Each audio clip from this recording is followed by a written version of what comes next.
there are literally maybe, 50 or 60 different types of debt vehicles out there, and each one has its own requirements.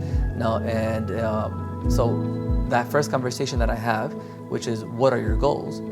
If in that conversation you tell me that speed is a goal, I need my money by the end of the month, then maybe, we'll lean a little bit more on that equity side.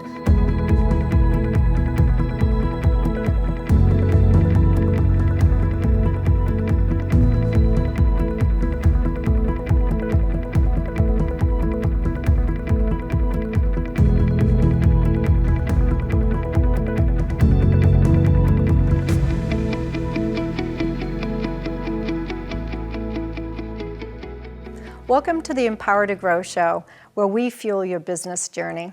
I'm Kelly Brosna, and today we're joined by Ryan Silvestre, who is our team lead for the NJSBDC Capital team.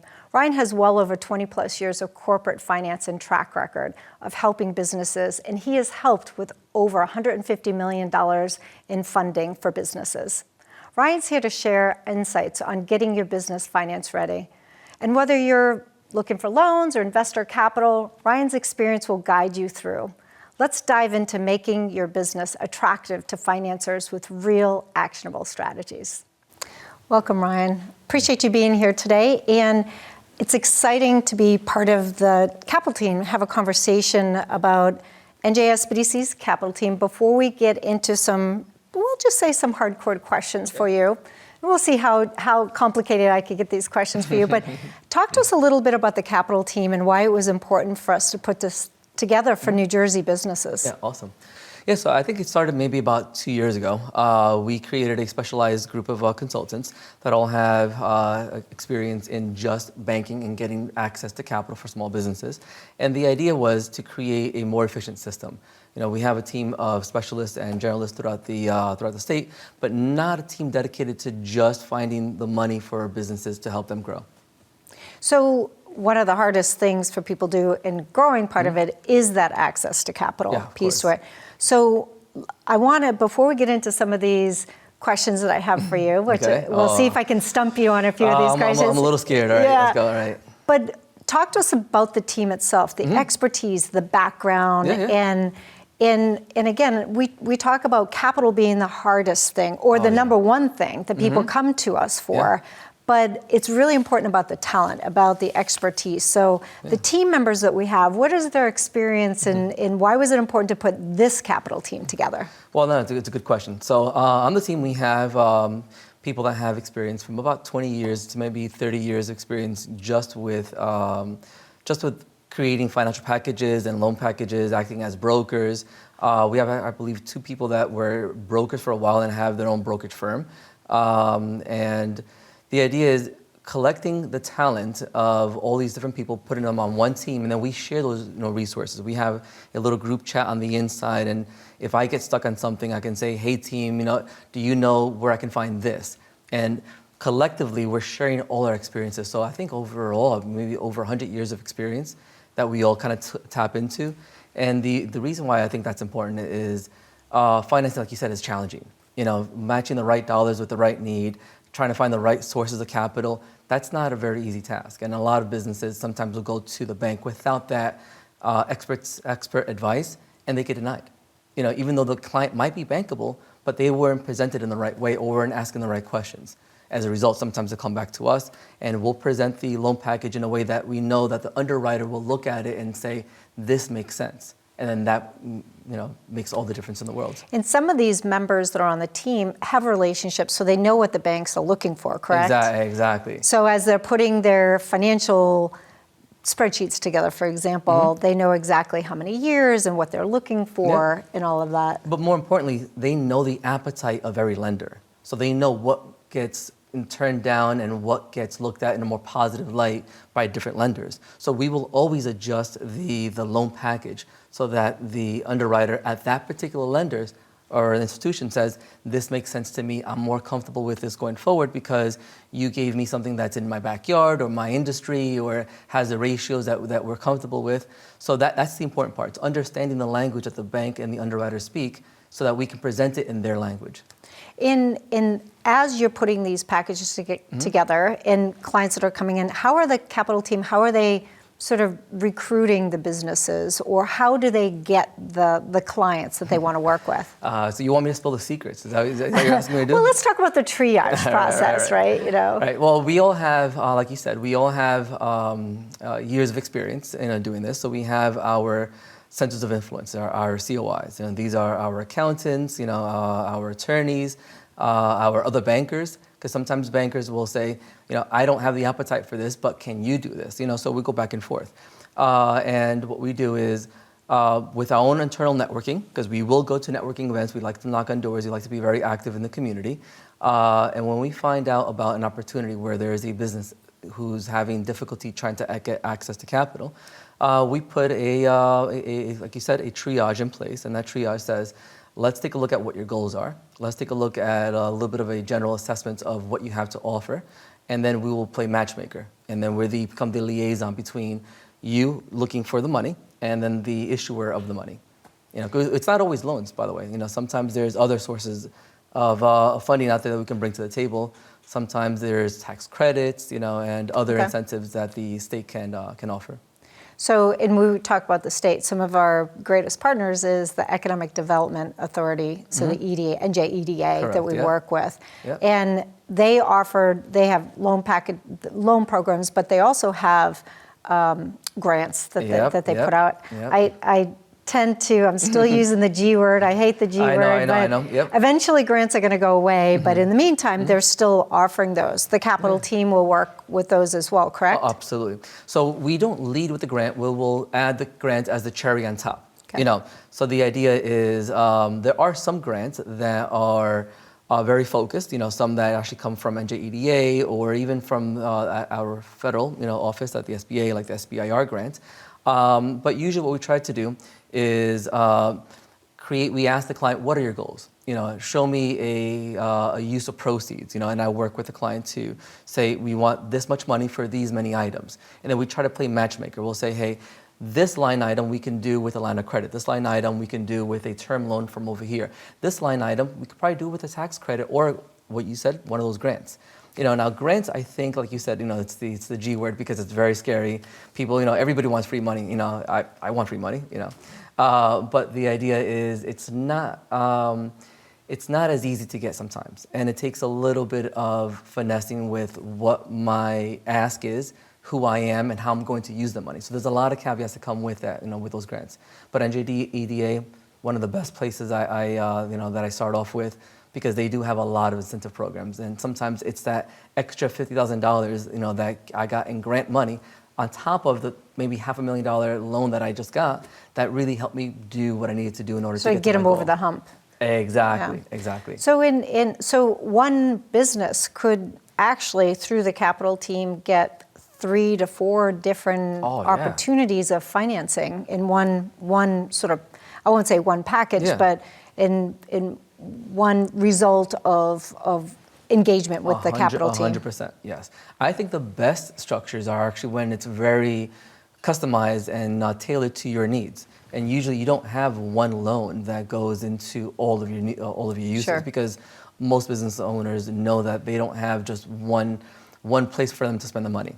And we always want to match the right debt class to the right asset class. And that's a big thing that a lot of businesses sometimes miss the mark on. Just because I have access to the money doesn't mean that I have to take it or that's the right or the best tool for me. We want to make sure that we lower the cost of capital, and that sometimes comes by not blending it all into one lump sum. So we're going to partition it out, your line of credit, for your, shortfalls in cash flow, and in your term loans for maybe your asset acquisitions.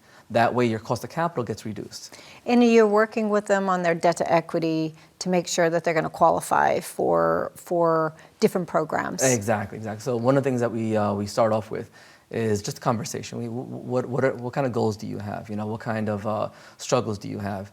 And then we start to build a plan so that we're, again, tailoring every solution to every problem. In getting into some of the questions that we have, what are some of the most, how do I say it, the biggest issues or the complications that businesses are coming and I'm going to say coming to us for. So what are you seeing as businesses are coming in? What are some of the problems that some of these businesses are running into, or barriers that they have in order to access some of this capital? I think the biggest barrier is sometimes a lack of preparation, and some of it, it's not as a result of poor management necessarily. Sometimes it's just, I didn't know how to prepare because I don't know what the ask is yet. And that's what the conversation usually starts off with. Tell me what your goals are. I want to franchise my business. I want to expand and go into a new market. And I'm like, well, these will also need these type of, assets. And to secure these assets, we need to prepare these documents. And that's where sometimes the process takes a little bit longer, and every business has different financial statements that have to be prepared. Everybody starts with the same basic three, your income, your profit and loss, your balance sheet. But if your business gets a lot of receivables, we might also ask for aging statements. That document doesn't really necessarily need to exist for your counterpart business or for the other business across the street. So it's preparing all the documents to make sure that you have your best foot forward when you're talking to the lenders or to the grant issuers or the tax credit issuer, whoever it is. Sure. Yeah. And what is the best, when you give advice to the businesses, and they come to us, and they may not necessarily go to the capital team first. They may go to one of the regional centers before they get to the capital team. But what are what is your advice that you're giving these businesses on what is the right lender for them? I know you talk about goals and things like that. In the past, we used to always say, go to the bank or lending institution that you have a relationship with first, because they know your character. Yep. Is that still relevant for businesses today, or does it matter anymore because banks are looking at bottom line of they want a good client, they want to lend. For example, not all banks will do restaurants, for example. Yep, exactly. A little bit higher risk, not all banks do that. Not all banks will do startups, right?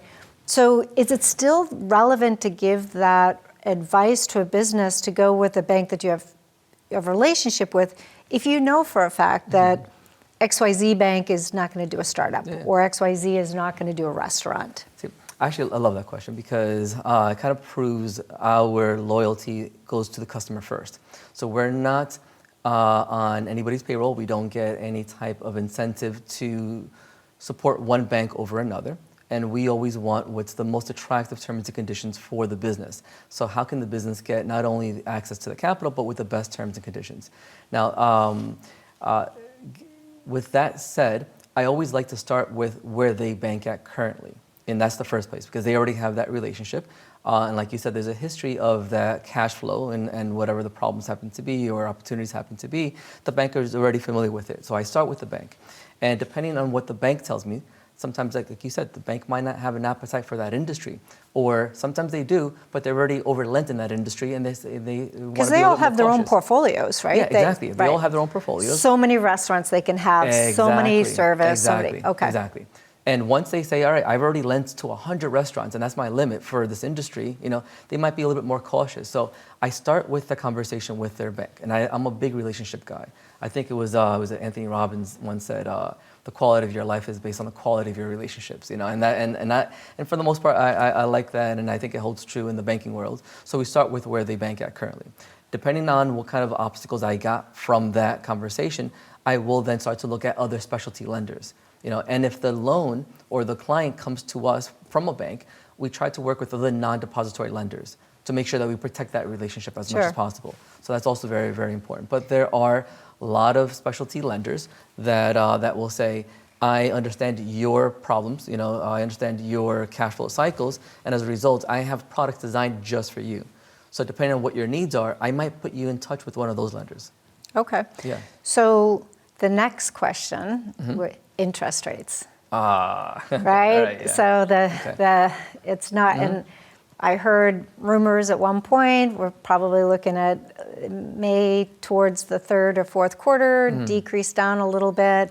then I just heard lately it may be not only not decrease, but go up. How is that affecting the businesses with their lending at this point? So much, in a lot of different ways. So for anybody who has an adjustable rate mortgage or a line of credit, any type of credit facility where the interest rates are adjustable, the amount of capital they had access to is going down, because the way it's calculated, it's based on what your monthly payments are. So that's the capacity, and the magic ratio. You mentioned one of the debt to income ratios. Oh no, you mentioned another ratio. But the ratio that we're looking at here is the debt service coverage ratio, which is how much of that debt can be serviced by the money coming in. That's covered from the business. From the business, correct. Yep. And as your monthly payment goes up, so does the amount of money that reflects. And if you qualified for, let's say, $500,000 last year or $1 million last year, this year, because the rates are a little bit higher, we're qualifying for less. And can the business still make its goals and achieve its goals with that smaller amount? So that's where the challenge comes in. So the higher interest rate market means that a lot of businesses have lower funds or lower less access to capital. Exactly, less access to capital. So that becomes challenging. And as the rates go up, banks are also concerned. Can you make sure you don't default on this? So banks might be a little bit more, might look at your business plan, your financial plans with a bit more detail, and a bit more attention to, a bit more scrutiny. And that's where, again, the value of the capital team comes in. We'll make sure that the entire package, not just your financials, but that the narrative that goes along with the financials, the business plan, all tells a story that says, this is how I'm taking advantage of the world around me. And this is how I'm prepared for all the obstacles that are around me. So that, especially after the pandemic, that last section of the business plan it says what are we going to do in case things go wrong. That pivot plan, there's a lot more focus on that now than there was years ago. So debt to equity, okay, interest rates. Now let's talk about collateral. Okay. Right. So somebody goes in, because a lot of times people think, oh, I'm going to go get a loan for $100,000. Yeah. Well, you have to have money to get money, right? And a lot of people don't understand that. But not only do you have to have money to get money, but you have to have collateral that goes with it. So talk a little bit about what you're seeing for and I know one size doesn't fit all. Everybody's just a little bit different. But let's talk, on the average, what are you seeing the percentages? How much cash do they have to put down, owner injection, to get a loan? And or collateral on top of that? What is the percentage of the value of the collateral that they have to go against that loan as well? So I felt like I should have been taking notes because there's a lot here I want to respond to. All right, so I guess on the first part, I'll answer the collateral requirements. One of the beautiful things about SBA is that you will not be denied because of a lack of collateral. So we look at, and when I say we, the SBA looks at a lot of different variables or lots of different parts of the picture that make up who you are and what your ask is. So depending on what the need is, and depending on the type of loan that we're looking at, there are collateral requirements. For example, if we're buying a building or buying an asset, typically it's 10% at the minimum. So whatever the total for collateral, correct. So if the total project costs $1 million, they want to say, I'll give you the $900,000, but show me that you have 10% or $100,000 to invest into your own project, on your side. That makes me feel safer that we're both taking some risk, the lender, and the business owner into whatever the project happens to be. But like you said, there is no one size fits all. There are literally maybe, 50 or 60 different types of debt vehicles out there. And each one has its own requirements. Now, so that first conversation that I have, which is what are your goals? If in that conversation you tell me that speed is a goal, I need my money by the end of the month, then maybe we'll lean a little bit more on that equity side or that collateral side, and we'll say, do you have 30, 40, 50% equity in here? And the bank might ask a little bit less, in questions because they feel a little bit safer because there's a lot of margin, a lot of safety in case things go into a more of a default side.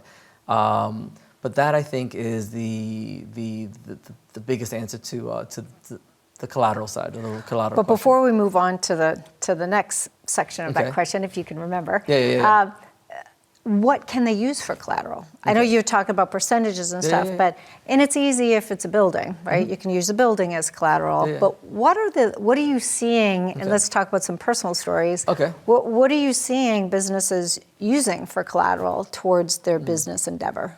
So depending on the appetite of the bank, most banks, like you said, love real estate. So if there's real estate, it's pretty obvious, right?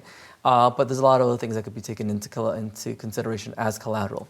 Things like, contracts are a big one. Some people say, I have a contract. A contract sometimes is worth just as much as money. A signed contract. A signed contract, exactly. A signed contract that says, I have a contractual obligation with that vendor or that customer who's going to be buying from me on a regular basis.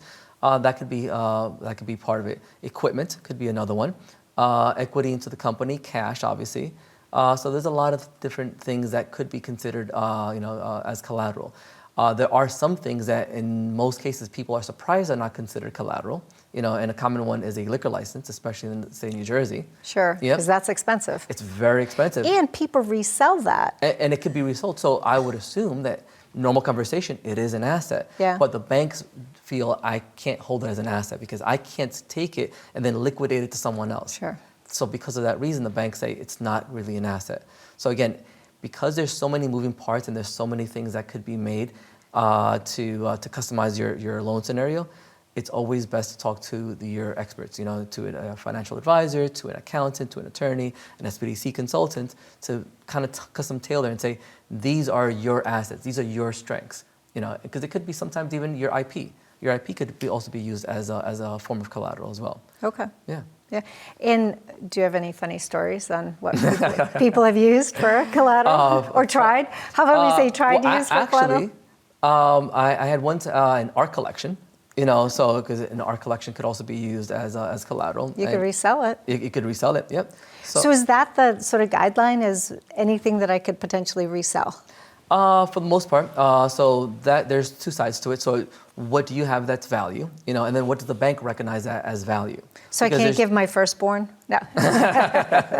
But yeah, if the bank says, I have an understanding of it, I know where the value lies in it, then I will take it as collateral because the bank has to see it as value as well. Sure. And oftentimes the banks might say, I see the value in your business or even your industry, but I don't have the network or the experience to say it's worth this much money. For example, healthcare is very, very specific.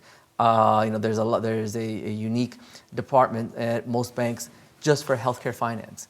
And understanding those billing cycles and being able to collect from the insurance companies or from the clients themselves, 30, 60, 90, 120 days. Banks might say, that's too delicate for me. There's so many potential, errors with the billing codes, as an example, the medical codes. So although there is an asset there that is the receivables, I don't feel safe with that as an asset class. So the asset class has to be recognized also by the bank. Okay. Yeah. So shifting off of collateral, there are other parts of that question that I asked. Okay. So going back into the lenders, the appetite of, so they have cash into it. What is the percentages that people have to keep in mind as they're going in? I want a $100,000 loan. How much cash? Let's steer away from SBA right now on because that's a guarantee side, which is a little bit different animal. We can talk about that in a minute. But if somebody's just going into a bank and they want to get just a general loan, a $100,000 loan, they need to grow their business. Maybe for inventory, maybe for something. We talked a little bit about how much cash do they need to put down for. So in that one, again, depends on how they're going to use the money.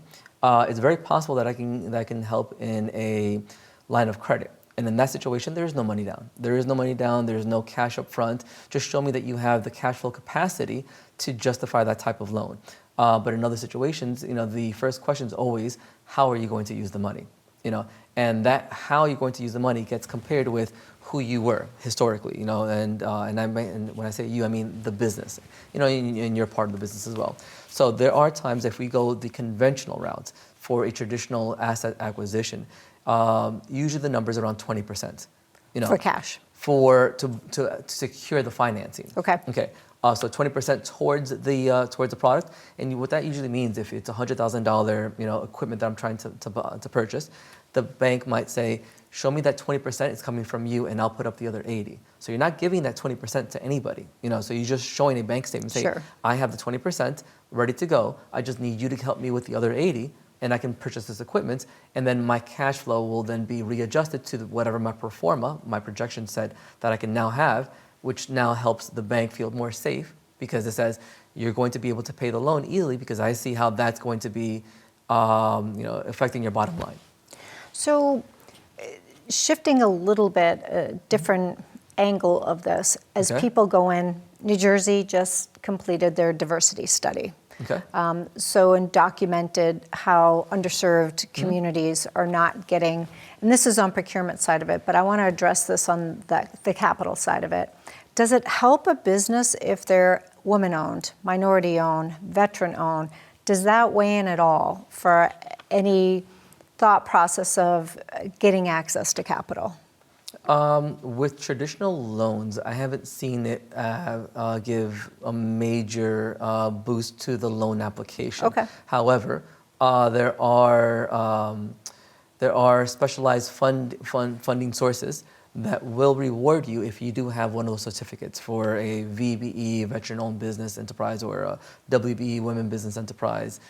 So there are specialty funding sources that will take a look at that and will use that. Perhaps EDA or some of the other Exactly, entities. Yeah, exactly. So more state opportunities or community opportunities versus federal banking. Correct. Okay. Now, however, there are some banks that might roll out a certain campaign or department that goes after a particular group.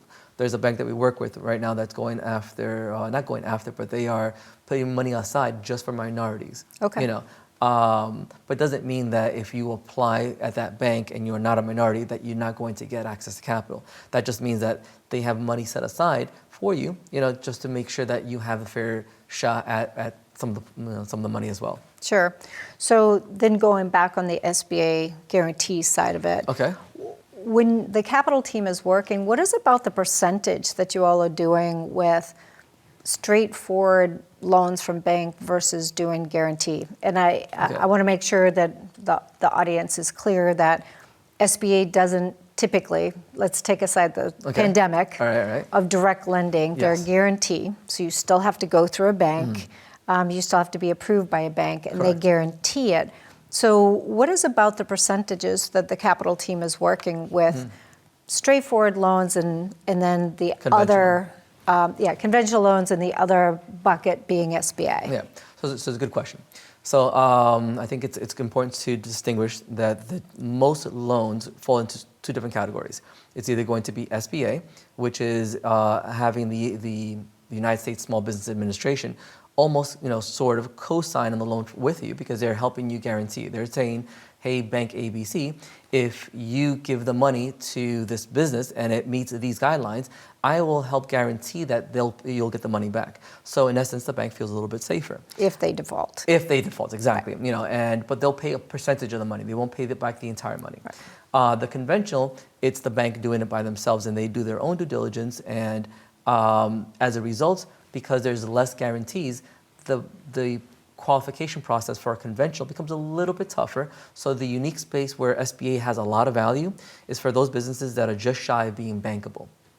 That's where SBA really shines. So it's that crutch that says, I need to get to coasting at altitude, where I'm cruising, or cruising altitude. And the SBA is that runway that helps you get there. So if the person has a business that the cash flow is fantastic, the credit is fantastic, all the different conditions, there's 5 different elements, that banks take a look at to determine risk. And if all 5 of those elements are considered, A grade, then conventional is going to be perhaps the most advantageous form. So depending on the client, so to answer your question specifically, most of the clients that come to us usually have already knocked on someone's door first. We're usually not the place that they go to first. They come to us because they need help. Sure. That's the value of the SBA. Or maybe been turned down. They've been turned down somewhere. Okay. They're just looking for help. That's the whole underlying, kind of mission of the SBDC. We're here to help businesses, right? So because they're usually looking for assistance and they've had challenges in the past, a large chunk of them do go into the SBA bucket. If I had to take a guess, and I'm just taking a guess, about maybe 80% go the SBA route of the clients that we work with specifically. But then it's, again, possible that I can look at the financials, look at their business plan, have that conversation with them and say, you know what, you actually qualify for a conventional. The down payment might be a little bit higher, but maybe some of the terms and conditions around it might be a bit more flexible and favorable for you and your business and what you want to do. And does it matter on the interest rate, either way you go, or is it the same?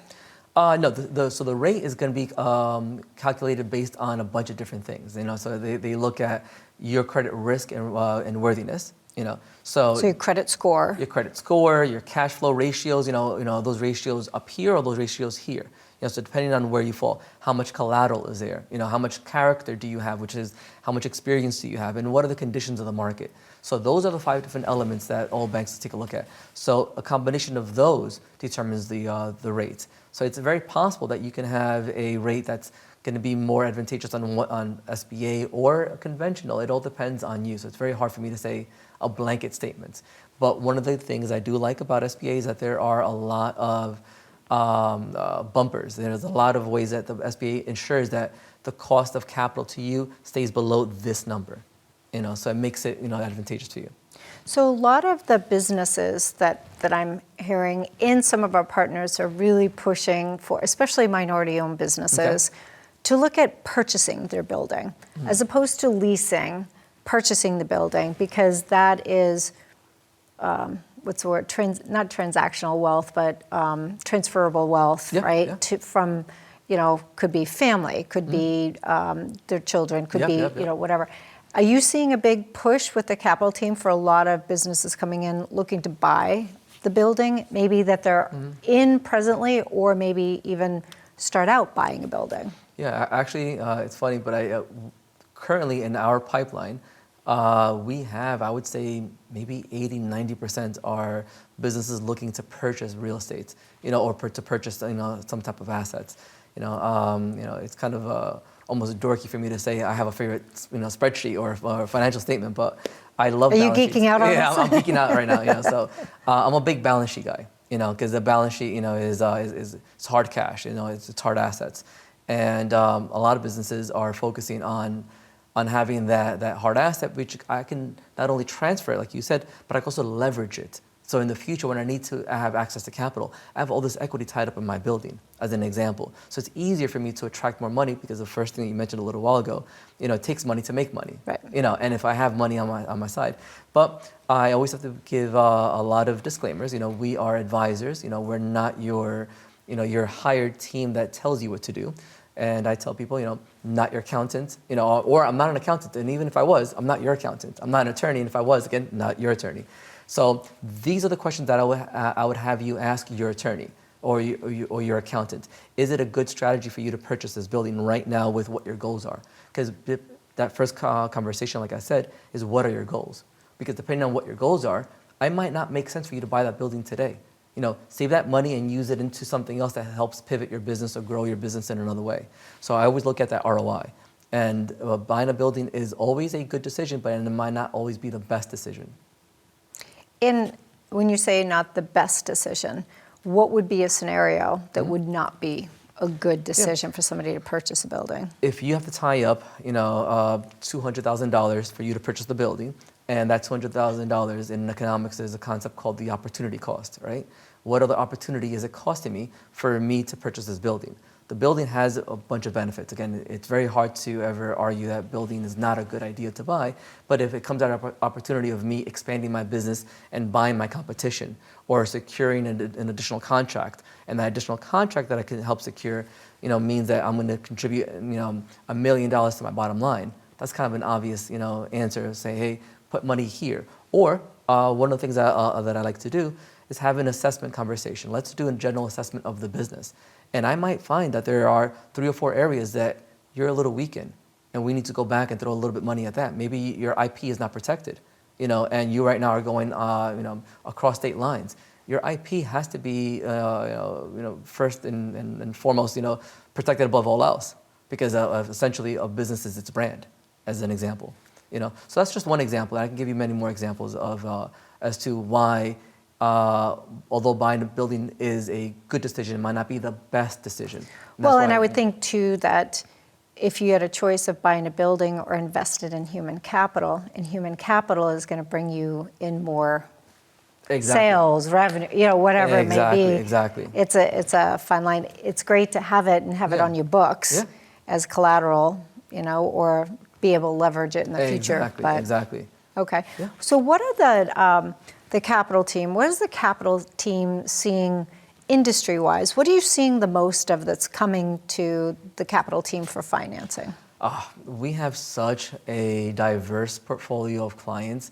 I can't identify one area where, one industry that is above all else. We have customers that come in and clients that work with the capital team that are, right now we have one that is exporting metals. And we have another one that's a gaming computer manufacturer. Okay. Trucking, healthcare. I can't say that there's one industry above all else. What I do see as a trend is how they're using the technology around us, to make sure that they have that competitive advantage. I'm sure, the topic, we've all been hearing and almost sometimes even tired of hearing is AI, right? Exactly. But do you know how to spell AI? But the bottom line is that we help and work with all businesses as long as they're legal businesses and recognized by legal business by New Jersey, right? Or the feds. Yeah, or the Fed, exactly, or the feds. Yep. But we help all businesses. So it's surprising because I would have thought you would say restaurants and service industry and stuff. So it's interesting that you have that already. The exporting one is very interesting because SBA has an export loan. Yep. A specific loan for businesses that is probably one of the least utilized products out there. Correct. So do you help with that as well? 100%. We actually have a meeting set up next week with a representative from Exxon Bank with this particular client to explore different forms of letters of credit and financing options for them. Again, because they understand that industry. Because they understand the industry, they know the cycles, they know the pain points.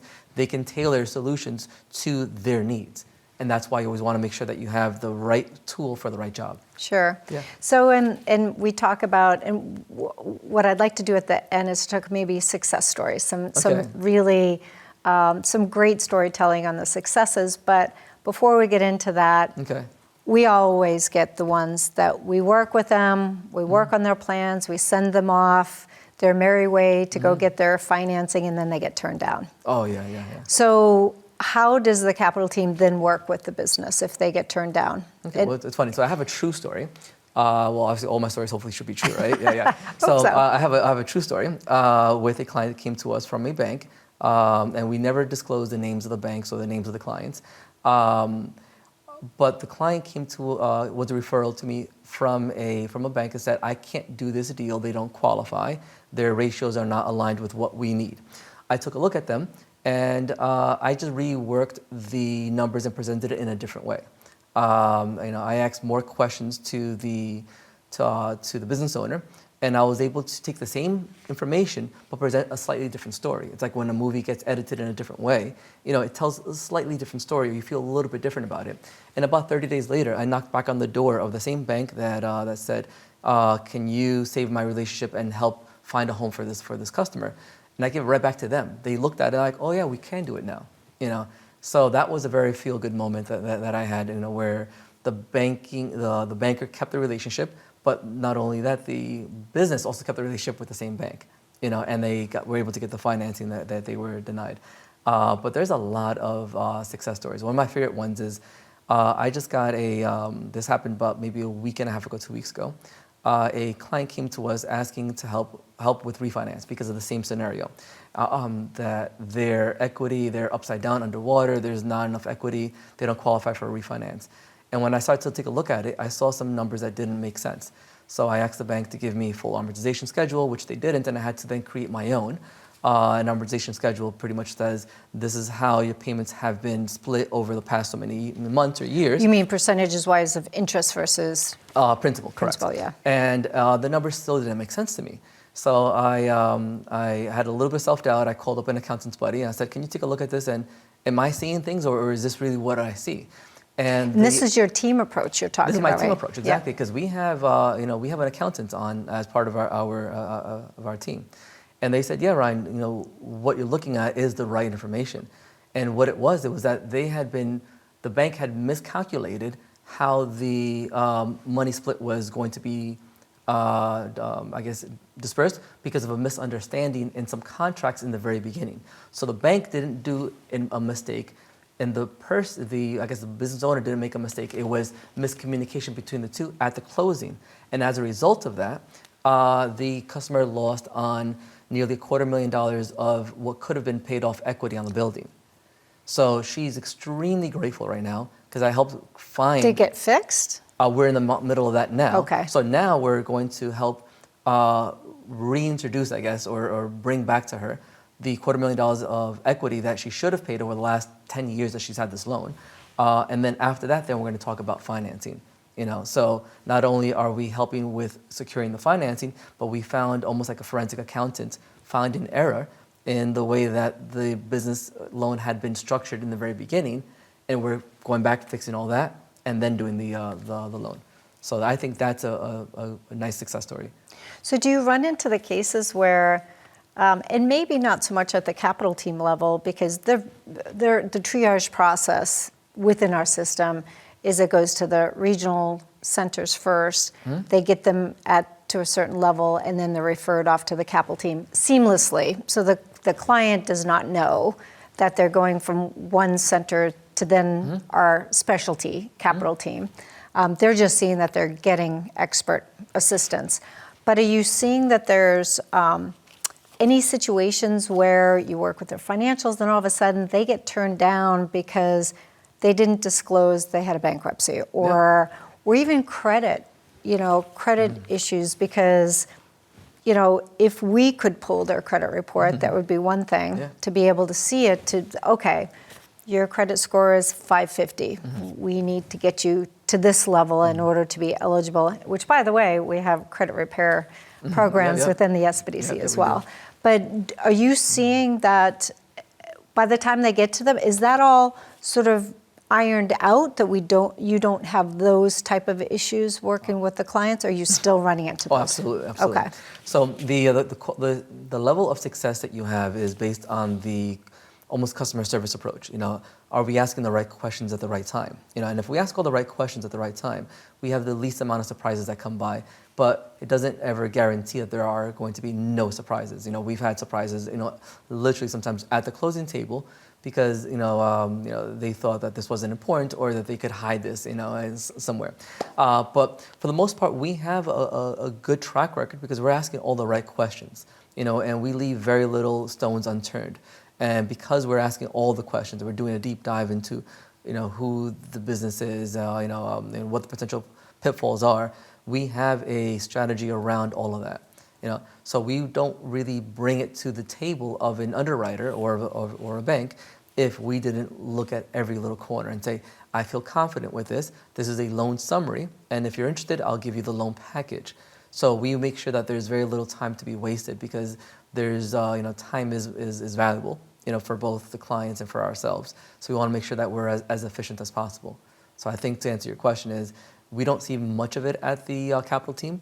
We're asking a lot of the right questions, and we make sure that we ask those questions, early on so that we don't waste a lot of time. Sure. So, and as you're going on the average, what do the banks want to see? 3 years of financials and forecasting? Yep. 5? What is on the? I know some want to see 5, which to me is is a little ridiculous because who knows? 2 years out, the market's changed so much. 100%. What is that? But what do you? So if an individual is coming in, what do they need to think about to prepare to get a loan? 3 years financials, cash flow, P&L, what? Yeah. So we start off with roughly 5 questions in the beginning, which is that conversation. What are your goals? We'll look at your financials and your business plan. So let's take a look at the financials and your business plan, and we'll and a few other questions, and then we combine that and say, what kind of options do you have? And what kind of products exist? Depending on that, we will match them up with the right, with the right lender or the right source of capital. But essentially, the items that we need depend on that last question, which is what are the financing vehicles that we need to bring to the table in order to help you achieve your goals? Because those financing vehicles determine what things I need to bring to the table in the first place. If you tell me I need money by the end of the week, as an example, this is a real scenario. If you need money by the end of the week and you need a large amount of money and we don't have time to prepare those financials, or we have something that's pretty weak, we're not going to ask any questions, and we're just looking at equity. So we don't need a business plan, and we don't need financials. We don't need potentially refinance something. Well, sort of, because there are products, that are specialized. They're called ABLs, or asset-based loans. And an asset-based loan, we're not asking any other questions outside of how much equity is in that asset, and is that asset class something that the lender has an appetite for? So depending on the loan scenario, depends on what the conditions are. But however, not to leave you, I guess, empty-handed, there are traditional items that we ask for. So the majority of the loans that are out there, they do ask for information on your credit, and credit for anybody who owns generally more than 10% equity in your company. So if you have a business partner and that business partner has 5%, we might not need to ask him or her any questions. But if they own 15%, then yes, let's ask them for their credit history as well. Let's organize your financials. The financials that are specific to your type of business. You're basically, like I mentioned before, it may be a specialty or two. We're going to ask for a pro forma, which is your projections. How do you see the next 6 months to a year? With the financing included in that? Or with the exactly, very important, very important. With the financing included in there, because we need to see how you're going to handle this new debt payments. And then how are you going to spend their money? And how you're going to spend their money, exactly. But more importantly, how are they going to get their money back? Right. That's what they really want to see. Sure. Is there a plan in place? So again, so depending on the type of product that we're looking at, determines which documents we need to gather and then present to the lender. So where does the 3 Fs come into this? Do you know Ooh, all right. Yeah. Do you know what the 3 Fs are? At first, I was a little confused, but I think it's hold on. Let me see. I know friends is one of them, right? Friends, family. What's the third? That third one got all right. Fools. Fools. There you go. Friends, right. family, and fools. Yeah, right? yeah. Anybody who's willing to invest in your business. Yeah. Right. So how does that come into play? Okay, or does it? No, it does. That usually comes in at a very early stage. Because when you're getting money from an individual, they don't have the same volume that a institution has, so they need to see a higher return on their investment. So money from a friend or fool or family has to have a higher interest rate in order for it to be worth their while. So private equity money, which sometimes it's what this is, private equity. Sometimes they can structure it as a loan as well, but it tends to be more expensive. So that is very early stage. So if or a piece of the company. Exactly, which is private equity, exactly. Yeah. So if I'm going to an individual and say invest in my company, it's because I'm not really quite bankable yet. Because if I was bankable, I can go to Bank ABC down the street, and they can give me terms and conditions that are much more favorable than what an individual can. Individual says, there's a lot more risk here. I want to be rewarded for that risk, which means either A, like you said, part equity of the company, give me 10%, 20%, 100%, sure, whatever it is, or give me payment terms that make sense for me because I'm going to tie up $100,000. And for an individual, $100,000 might be a whole lot of money that took them years to save up, and to sure, risk that for a 8%, 9% return on their investment doesn't make sense. So that's why the triple F approach is when you are almost at the pre-venture, where I am thinking of an idea, or especially pre-revenue, because I don't have the historical cash, sure, flow to justify that I have the capacity to make the loan payments on time. In just sort of, because I know we're sort of coming to our end here, but I would be remiss to not talk about crowdfunding, mm-hmm, or any of those other platforms, mm-hmm, that are out there. Are you all working with those types, absolutely, of platforms as well? Absolutely. What is the most popular platform, or even better, what's the most successful platform that you've seen that businesses have been able to access? So as a platform, it depends again a lot on the type of business that they're in the stage of the business. Circle Up is perhaps one of the most popular ones that are focused strictly on business. the ones that are very common that we hear of all the time, like Kickstarter or Indiegogo, those are not for business operations. So I cannot get business financing from Kickstarter. I cannot get a line of credit from Kickstarter. I can get R&D dollars to develop a product or a service that I could do.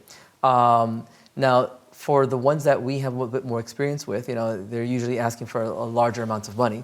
So with one of them at the moment, I recommended that his attorney draft what's called a PPM, a private placement memorandum. So they're going to go after accredited investors now to secure the financing that they need in order to roll out their new technology that they're working on. So, and that is essentially another form of crowdfunding, but that's a very tailored crowdfunding technique just for you and your need. So the capital team, just as a recap, can do conventional loans, SBA guarantee loans, not do, but assist with. Assist with, guide. That's right. SBA guarantee loans, grants, maybe through our state agencies, things like that, other entities, and then also some of these financing platforms that are out there. Exactly. Am I missing anything? Aside from the 3F, friends, family, close. Yes. Well, yeah, because we work as a team. So while we're working on helping you achieve your financial goals, your financing goals, I should say, we might identify another area that you need assistance in with, which could be those contracts that we spoke about. Sure. And we have teams of consultants that are specialized just in contracting. So you'll work with one of those people. So while we identify a potential area for opportunity area, we'll pair you up with that right person. So it's not just a financing place. It's not just like a one-stop shop. We'll help you out with your IP as an example as well. Well, I like to say that the capital team is a specialty department within NJSBDC. However, we are a one-stop shop in the sense that once they're done with that, they can come back and get marketing help with us, or website help, or certification help, or procurement and stuff. So there is a nice triage process within, and I'd like to say that we seamlessly get you to the right person. And our partners that are out there, because we're not the be-all, end-all. Exactly. But, well, I want to thank you for today, and it's been great having this conversation, and I think that this is really some great information for anybody who's looking at growing or starting a business that they may need financing. So thank you for all your hard work and all that you've done with the NJSBDC. Thank you. So. I appreciate it. Thank you.